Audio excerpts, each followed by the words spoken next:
Okay guys, na isang araw galing kami sa Santa Clara at merong sikat na kainan dito na amin daw puntahan. Ito ang Indos.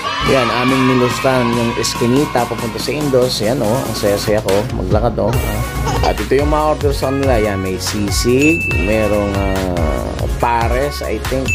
Merong halo-halo. Yan, pwede rin yan kung gusto nyo. Joke lang! At dumating ng aming numero, Tapos ako ay nagpisa na ng kalamansi.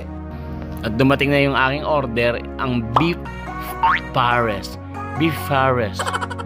Ano ba ang tama? Beef pares. At dito sa Indos, ang pares ay paired with yang chow, Chinese rice.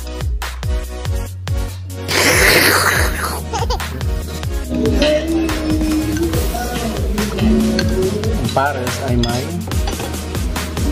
gogas at chicharong bulaklak. Yun, buod ba doon sa lilang baka? Chicharong bulaklak pa. Kaya shout out sa napakasarap na beef pares na rin ng Indos din sa Santa Clara. Punta na kayo! Maalala ko may dessert pa nga pala kaming in-order. Itong aming banana kunyelong napakasarap at itong kanilang halo-halo with ube ice cream. Yum yum, sarap! Ay, busog na busog!